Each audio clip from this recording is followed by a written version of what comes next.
waxaa jirta xikmad aad u awood badan oo tiraahda muhiim ma ahan waxa ay dadku ugu yeedhayaan, waxa muhiim ah sida aad ugu jawaabayso. qof maanta wax xun hadduu kugu tilmaamo, qofkaas afkiisa mas'uul kama tihid, laakiin waxaad mas'uul ka tahay ereygaa xun inuu adiga ku saameeyo. tusaale ahaan oo kale hadduu qofku yidhaahdo waad fool xun tahay, laba nooc baad ugu jawaabi kartaa. horta maxaad la fool xun tahay? waa runtaa wallaahi. horta maxaa la fool xumahay? maxaasaani eekaysiiyey nasiib xumiyaa ish. jawaabtaas waad bixin kartaa. sidoo kale jawaab kale aad bixin kartaa. fool xumo badanidaa horta acuudu billaah. iyo ku sheegay inaa fool xumahay.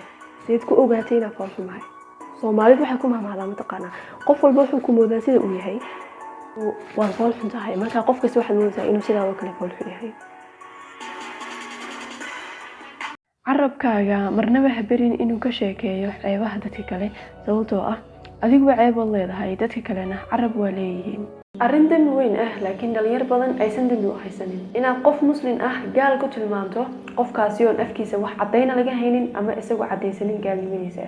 rasuulkeena waxaa laga wariyay calayhi salaatu wasalaam inuu yidhi midkiin hadduu qof kale gaalnimo ku tilmaamo, gaalnimadaasi ama waxay ku sifoobaysaa qofkan loogu yeedhayo, ama waxay dib ugu soo noqonaysaa oo ku gaaloobaya qofkan qofka kale gaalnimada ku tilmaamaya. waxaad ogaataa qofkan aad gaal ku tilmaamayso haddaysan run ahayn qofkaasi gaal ahayn, qofka ku gaaloobaya waa qofkan sheegaya ama ku tilmaamaya qofkaas inuu gaal yahay. markuu dhintay nabigeenu calayhi salaatu wasalaam waxaa jiray dad badan oo ridoobay oo diinta ka noqday. saxaabadii waqtigaa joogay waxay ka cabsi qabeen dadkaa ridoobay inay kufaar ku tilmaamaan, ayagoo ka cabsi qaba xadiiskani, walow ay dadkaasi caddaysteen in ay diinta ka noqdeen.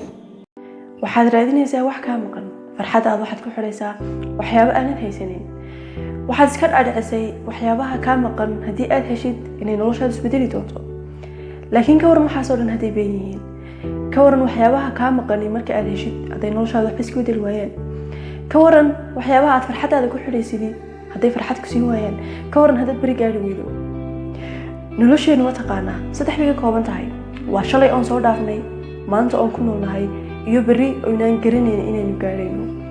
soo haddaad shalay ka walwalsan tahay waa soo dhaaftay, dibna uguma laaban kartid. mustaqbalka haddaad ka walwalsan tahayna ma ogid inaad beri gaadhaysid, laakiin maanta ayaad jaanis haysataa. ku noolow maalintaada. noloshaadu waa maanta. isweydiin maanta waxa aad qaban kartid, noloshaada waxa aad ka bedeli kartid. jooji dadka aad qiilka u samaynaysid, jooji beenta aad naftaada u sheegaysid. way ka baxeen noloshaada sababtoo ah kuma rabaan, way kaa tegeen sababtoo ah ma rabaan la joogaaga. inta aadan isweydiinin sababta ay kaaga tegeen, isweydii adigu sababta aad u rabtid qof aan ku rabin, sababta aad u daba taagan tahay qof aan ku qiimeynaynin. hadday ku rabaan noloshaada kama aysan baxeen, hadday ku rabaan kuma aysan cidleeyeen. baro sida loo adeegsado damiirkaaga, ma aha dareenkaaga. adiga oo jecel ayaad haddana dooran kartaa inaad ka tegto. adiga oo u xiisay dhankooga ayaad haddana horay usii socon kartaa. ha ogolaan xiisaha iyo jacaylku inuu ku maamulo. weligaa cidna ha u cabanin. cidna ha u cabanin marka aad weydi wixii aad rabtay. cidna ha u cabanin marka aad fashilanto, qorshayaashaadiina kuu shaqayn waayaan. cidna ha u cabanin marka aad dhaawacan tahay, weliba qalbiga ka dhaawacan tahay. cidna ha u cabanin marka aad weydi rajo oo dhan, marka aad niyad jabsan tahay. cidna ha u cabanin marka aad weydi kuwii aad jeclayd, weliba kuu sheegayay inay weligaa garabkaaga ahaanayaan, maantase kaaga tegay sabab la'aan. cidna ha u cabanin weligaa. haddaad qof u cabanayso, ilaahay u cabo. hal mar ood wanaag samaysay kaama dhigayso qof wanaagsan. hal tallaabo ood qaadayna kuma geynayso meeshii aad u socotay. haddaad rabto inaad ogaato waqtigay u baahan tahay si aad isu bedeshidi, waxaad weydiisaa raggan jidhka oganaysa. waxay kuu sheegi doonaan 1 mar, 2 mar iyo 7 mar ood biro qaaday inaysan muruq kaa soo saaraynin, laakiin ay u baahan tahay waqti iyo ku celcelin si aad jidhkaaga u dhistid. muhiim ma ahan hawsha inta la eg ee hal mar qabanayso. waxa muhiim ah ku celcelinta iyo joogtaynta. sida aad naftaada u arkaysid ama self image-kaagu in badan waxa uu saameyn doonaa noloshaada, go'aamadaada, xataa kalsoonidaada ayuu saameyn doonaa. marka ay hooseyso saad isku arkaysid ama naftaada hoos geyso, waa mar walba ay kalsooni darro ku gali doonto. kalsooni darro hadday ku haysana mar walba waxaad iska dhex daawan doontaa indhaha dadka kale, adiga oo mar walba isku mashquulin doona inaad ogaatid dadka kale ra'yigooga siday arkayaan, maxay i dhihi doonaan, ma ka heli doonaan waxa aan samaynayo, ma fashilmi doonaa. cabsi ayaa ku gali doontaa. laakiin markasta ood kor u qaadid saad isku arkaysid ama naftaada jeclaatid ood meel sare geysid, waa mar walba ay kalsoonidaadu sii siyaadayso.